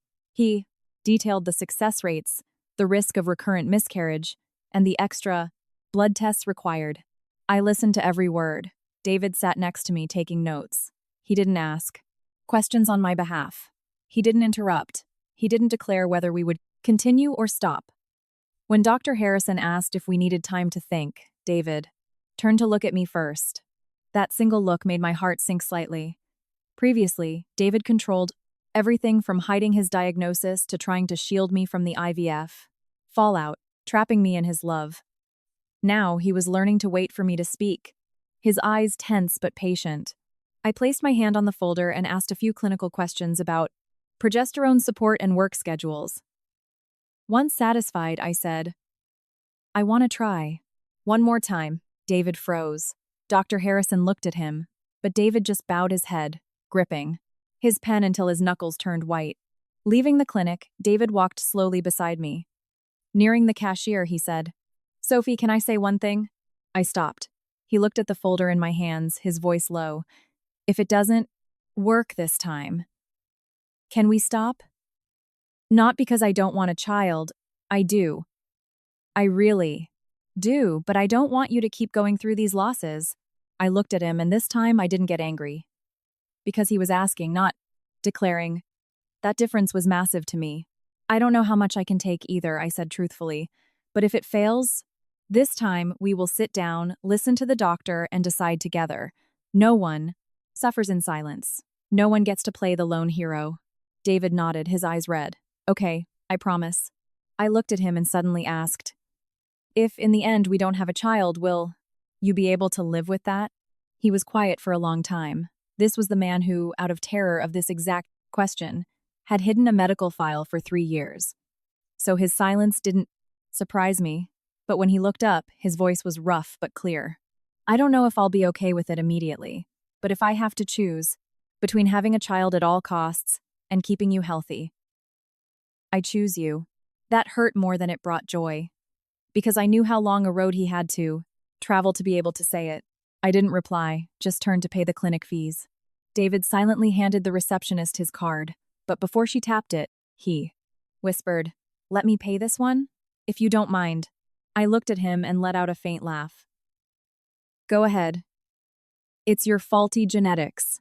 Anyway, he froze for a second, then gave a crooked, relieved smile, a tiny bit of clumsy humor dropping into the heavy atmosphere of expensive invoices and medical trauma, making us feel like a normal married couple for a few fleeting minutes. The prep for the second transfer was less frantic, but carried a deeper, heavier fear. I took my meds, attended scans, and cut back my night shifts. Fiona saw my amended rota and said, "If you're not well, just tell us. Doctors are human, not NHS robots." I smiled. Her words warmed me. Many at the hospital didn't know my Lania's secret, but they showed me small, everyday kindnesses. David had changed significantly. He no longer spammed me with internet articles or policed my diet to an irritating degree. Every evening, he just asked, "What? How do you need me to do today?" Some days I said I needed quiet, and he genuinely sat in silence reading a book. Some days I craved a specific curry from a place 2 miles away. He'd drive in traffic to get it, then stand at my mom's door to ask if my stomach could handle it. My mother kept her distance at first, but seeing him accidentally slice his deja finger while chopping vegetables one day, she sighed, grabbed a plaster, and muttered, "City boys, you love her, but you belong in a boardroom, not a kitchen." David accepted the scolding, his face looking oddly relieved. Margaret stayed away too, but she occasionally sent care packages luxury. Hampers, organic fruits, high-end soups, always with a short note. "If Sophie doesn't want it, don't force her." I saw the text on David's phone once. The wounds she and her son inflicted weren't healed, but at least she had stopped using her authority to bulldoze my feelings. The day of the second transfer was sunny. Outside the theater, David held my hand, cold but not gripping too hard. He looked at me, eyes red but steady. "Sophie, I'll say it again. If it doesn't work, we don't rush into anything. We go home, have a nice meal, sleep, and figure it out later. Baby or no baby, I am right here, if you'll still let me stand here." I looked away, my heart turning to mush. The man who had used secrets to trap me was now actively giving me the permission to leave, while promising to wait. The transfer was quick. One embryo, just a dot on the screen, but my entire world stopped. This time, I didn't dare call it my baby yet. I just silently thought, if you are meant to stay, stay. If not, I know I tried, and it was my choice. Leaving the room, David tucked me into the recovery bed. He asked if I was in pain, thirsty, or cold, but spaced his questions out so I wouldn't snap. I closed my eyes, exhausted but more at peace than the first time. The 1-4-day wait began. I didn't symptom spot. David tried not to hover, but I knew he was highly strung. He slept on the sofa at my mom's. I wasn't ready to move back to the flat yet, and woke up every time I turned over. Once, getting low water at 2 a.m., I saw him sitting in the dark, phone face down, head in his hands. He looked up, panicked. I wasn't Googling, I just couldn't sleep. I stood in the kitchen doorway, then poured him a glass of water. Drink this. Don't scare yourself. He took it with both hands. It was so quiet, we felt like two survivors of a hurricane, too tired to argue, not brave enough to embrace, just sitting close enough to know the other was still breathing. On test day, I went for the blood draw. David came but didn't speak. During the www.com 2-hour wait, he stared at the floor, strangling his ticket number. I put my hand over his. He jerked, looking at me. Don't get your hopes up too high, I whispered. He nodded, eyes red. I know. You're a terrible liar, I half smiled. He managed a thin smile back. I'm practicing not lying, so my face gives it away. When Dr. Harrison called us in, my heart pounded in my ears. He looked at the paper, then at us, a smile touching his lips. Beta HCG is 320. You're pregnant. Excellent initial numbers. We'll retest in a week. The world went muffled. I heard David take a massive, shuddering breath. His hand shook violently in mine. He didn't break down sobbing this time, he just bowed his head low, tears hitting his trousers. I sat still, my eyes burning, refusing to break down too early. Joy after loss isn't innocent anymore. It walks on tiptoes, looking over its shoulder, terrified of angering fate. David turned to me, his voice wrecked. Sophie. He couldn't finish.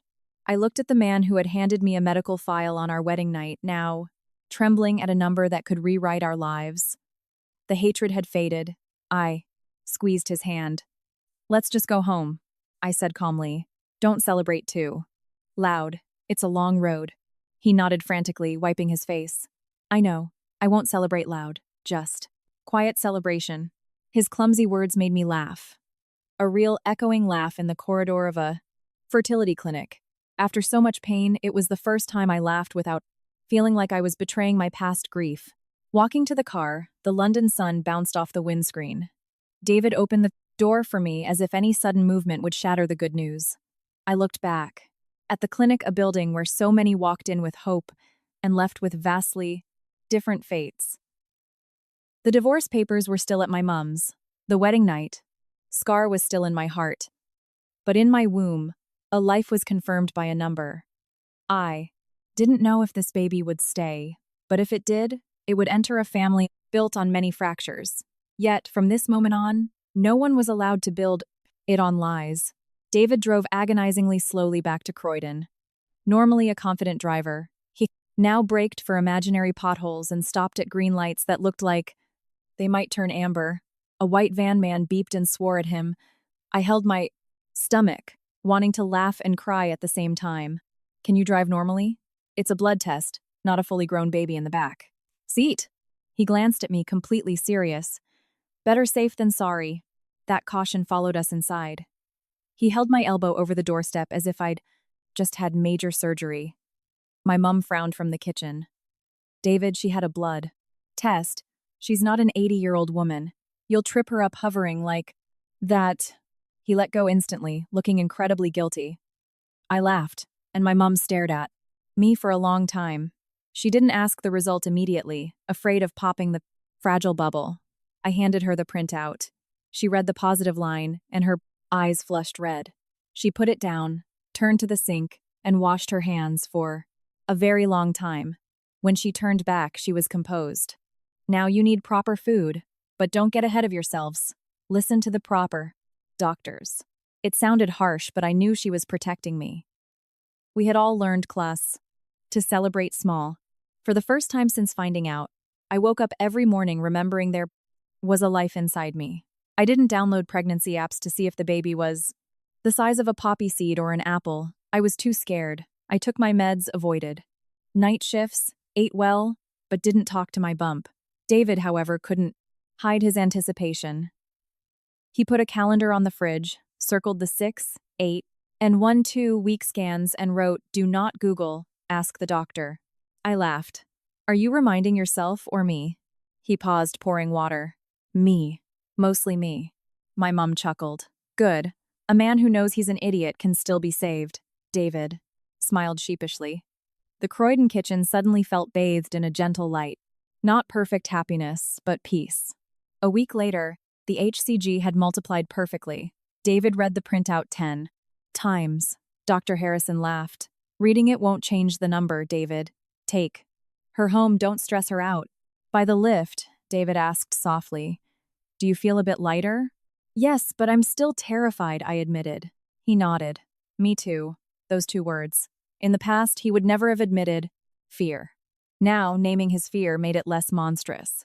At 6 weeks, the scan kept me awake all night. As an O&G registrar, logic doesn't override trauma. Lying on the bed, staring at the black and white screen, the doctor pointed to the sac, the fetal pole, and then the flicker. The heartbeat. I bit my lips so hard it bled to stop the tears. David's hand in. Mine shook rhythmically. "There's the heartbeat," Dr. Harrison said. "Looking strong, but we monitor closely." My heart seized. Last time we heard heartbeat and then everything stopped. Joy came heavily armored with dread. David leaned down, his voice trembling at my ear. "The baby is really there." I didn't scold him for celebrating too early. I just squeezed his hand. Sometimes, everything you're too afraid to say is in a handshake. By the 3rd month, things looked incredibly stable. I was cleared for light duties at Street Mary's. Returning to the ward, I looked at pregnant women differently. Before, I cared with clinical empathy. After the needles, the loss, the silence of my own body, I cared with my very soul. When a bleeding pregnant woman sat before me, too terrified to hold her scan, I put my hand on her file. "Breathe first. Let's take it one step at a time. Don't let the fear outrun the 49s. Facts." I realized I was giving myself the same advice. David started dropping me off. He parked across the street under a tree so as not to block ambulances, but my colleagues still noticed. Fiona squinted out the window. "Your husband's out there. I thought you two were on the rocks when you rushed back to work. Now he waits on you hand and foot. Fair play to him." I smiled, not explaining. How could I tell her we nearly divorced on day 1, that the man out there had lied to me, but was now painstakingly fixing it? My mom warmed up to David, not because she forgot my tears, but because he worked hard. He brought me bland lunches. I had severe smell aversions. He kept a journal at her dining table. What Sophie ate, how many times she threw up, pill times. My mom sighed one day. "Are you taking notes for a court case? Against her when she gets cranky?" David looked up, deadpan. "No, Eleanor. I'm taking notes so I know what not to do next time." My mum burst out laughing and turned away, hiding her softening heart. Margaret visited, finally. She brought baby clothes and expensive supplements, but she stood at the threshold, waiting to be invited in. The woman who once called me daughter so easily now waited for permission. My mum let her in, saying calmly, "Leave the bags, Margaret. Don't force her to eat if she's nauseous." The 2 mothers sat in the small living room. A massive, unspoken truth lay between them. Margaret didn't mention grandchildren. She asked about my sleep, my work, my nausea. Before leaving, she looked at me from the door. "Sophie, I don't expect forgiveness. I just want you healthy. The baby is important, but you are important." My throat tightened. If she had said that before the wedding, everything would. I have been different, but life doesn't offer a rewind button. I nodded. I didn't call her Mum or Margaret. She noticed, her eyes watering, but she politely said goodbye and left. My bump grew. The middle trimester was peaceful despite the nausea. David cared. For me, like a high-stakes project. But this time, he couldn't use spreadsheets to control the outcome. When I got leg cramps at night, he'd shoot out of bed, massaging my calf, his hair a mess, muttering, "It's okay, I'm here." I'd wince, in pain but laugh. "I have the cramp." "Why are you panicking?" At 7 months, we sat on the balcony of the Canary Wharf flat. I hadn't fully moved back but stayed over occasionally. The honeymoon flat had changed. The dried flowers were gone. The cream bedding was now pale blue. Only the medical envelope remained in the dressing table drawer where I deliberately left it. David knew but never touched it. I was heavy, my ankles swollen, my wedding ring long relegated to a necklace.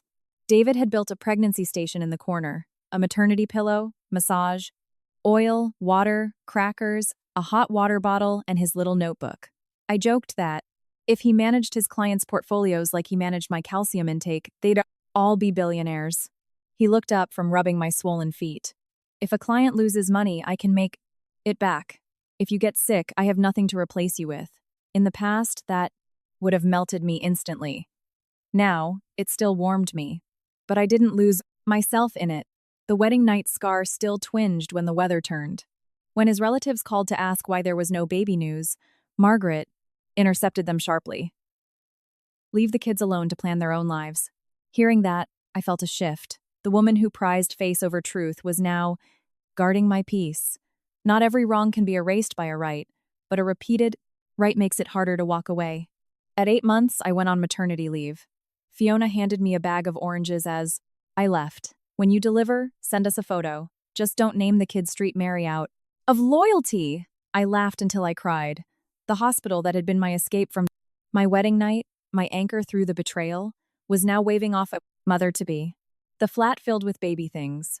Nappies, clothes washed by the grandmothers, folded neatly. David bought so much I panicked. "Are you opening a nursery?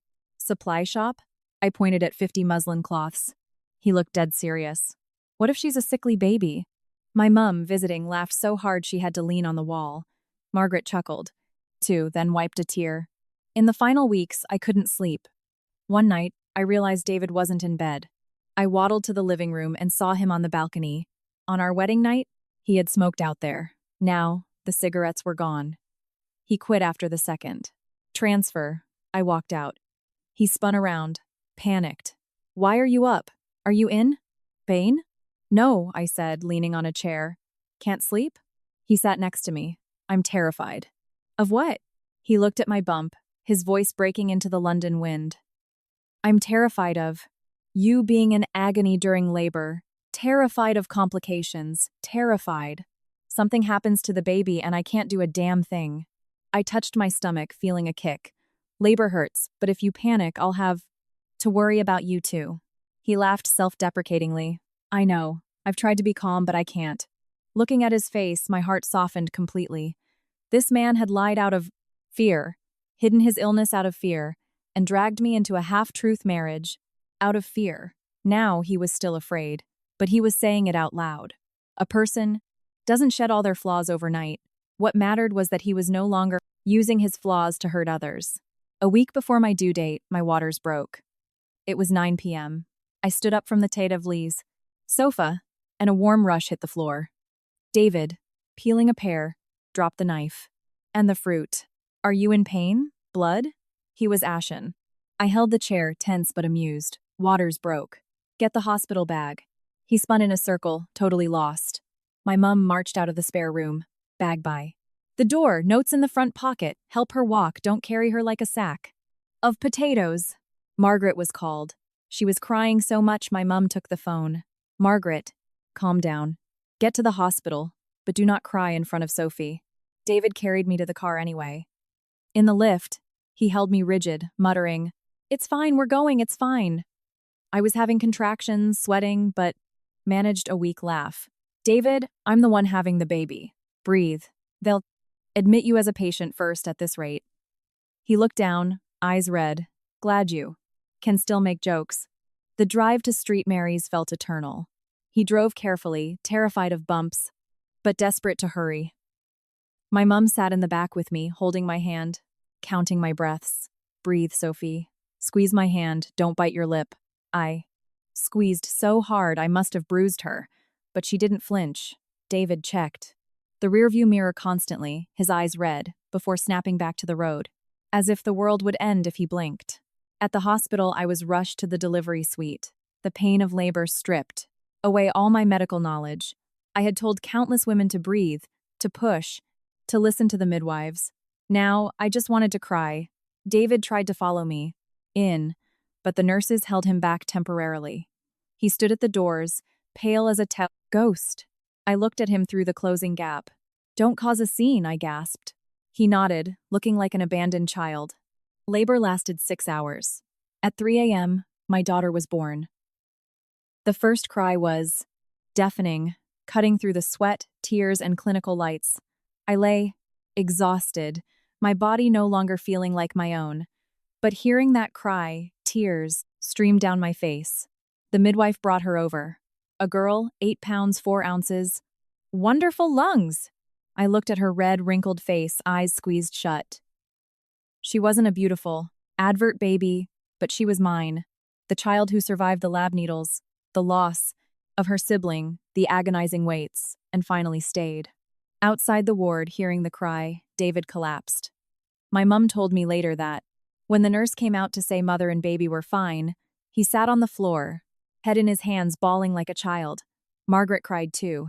My mum scolded them, "Quiet down, you'll scare her," but she was crying herself. 3 adults, carrying their own old pains, weeping over a new cry.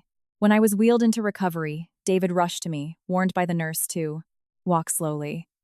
He didn't look at the baby first. He looked at me. That detail stayed with me for a long time. His eyes scanned my pale face, my dry lips, my matted hair, and fresh tears fell. He gripped my hand, his voice wrecked. "Sophie, thank you." I was too tired to lift my arm, just giving him a weak smile. "Don't thank me. Yet. You're doing the nappies." He laughed through his tears, nodding frantically. My mum exhaled, and Margaret held her granddaughter's blanket, speechless with joy. The morning light filtered into the postnatal room. Annie slept in the cot, occasionally grimacing. David sat beside her, eyes red, his hand hovering over the cot edge, too afraid to touch her. I watched his clumsiness, and suddenly remembered our wedding night, when he recoiled from my touch as if burned. We had walked a massive circle from that brutal rejection to this trembling hand. Over a newborn, not everything is fixed just because a baby arrives. But this child forced us to see clearly. A family cannot survive on lies, nor just on blood ties. It survives on the small, daily choices made after the truth is exposed. David leaned down and kissed my forehead. A fleeting, gentle touch, but it made my eyes sting. "I will learn," he whispered.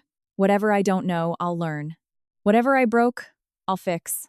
I don't dare ask you to forget, but please, let me be a good father to her first." I looked at Annie, then at him. The scar was still there, but in that moment, I didn't want to tally the debts anymore. I just wanted to sleep a deep sleep next to my daughter's breathing, beside a man who was desperately learning how to love properly from scratch.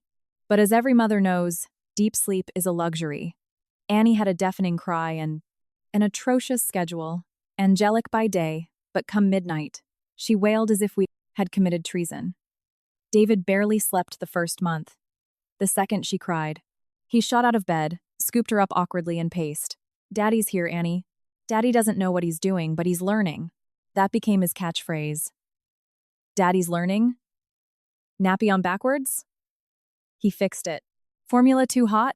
He waited, scolding himself. Corrected by my mum on how to hold her head, he nodded like a junior employee. Once, Annie threw up milk down his back in the middle of the night. He stood frozen, turning to me in a panic. "Is she in pain?" I was exhausted but amused. "Babies bring up milk, David. Change your shirt. Stop standing there like a crime scene." He looked at the milk, then at a sleepy Annie and Sahil in massive relief. Margaret visited often but always called first. She never rearranged things or gave unsolicited advice, a miracle for a traditional mother-in-law. Once, seeing me rock Annie with dark circles under my eyes, she looked heartbroken and asked, "Sophie, can I hold her for a bit? If you want to keep holding her, that's fine." It was the first time she hadn't presumed control. I handed Annie over. The relationship between us was complicated, no longer the deceiver and the deceived, but not best friends either. We were standing on a bridge built over the ashes of my wedding night, learning to take careful steps. For Annie's 1-month milestone, we kept it small in the flat. My mum made a roast and a cake. Margaret brought a tiny yellow dress and a silver bracelet. Fiona from the ward popped in, held Annie, and laughed. She's got her mum's forehead, her dad's nose, and the temper of an NHS consultant. Hold her wrong, and she files a complaint. The room erupted in laughter. David stood by, looking at his daughter with such pure, goofy pride that I had to look away too. Hide my own smile.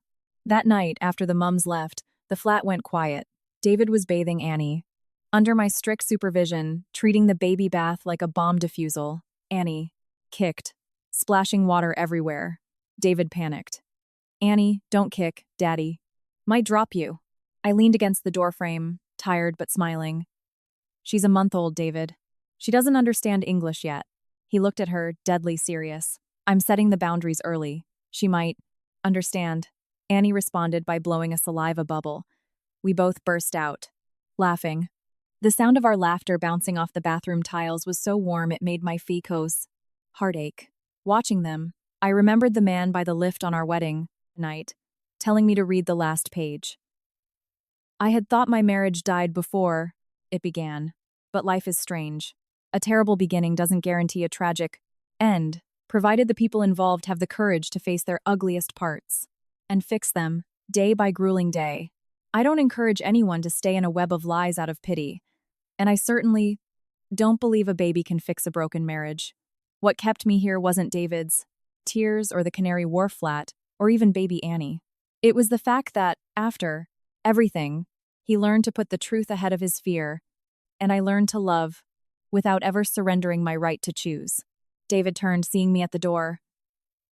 Aren't you sleeping? I shook my head, walking over to adjust Annie's towel. She was fast asleep, against his chest, her tiny fist gripping his collar. David looked at her, then at me, his eyes tired but shining. I rested my head lightly against his shoulder, saying nothing more. Outside the window, London was asleep, the distant high-rise lights flickering. Inside, my daughter breathed softly, and the man who almost became my ex-husband stood beside me, clumsy but entirely genuine. I knew the scar in my heart might never fade completely, but for the first time in a long time, it wasn't just a symbol of pain. It was proof that I had walked through the darkest night, hit rock bottom, held divorce papers in my hand, and yet, ultimately, chose my own imperfect, light-filled path. And for me, that was enough. Thank you, dear listeners, for tuning in. Please leave a comment, press like, and subscribe to the channel to join us for more emotional, real-life stories.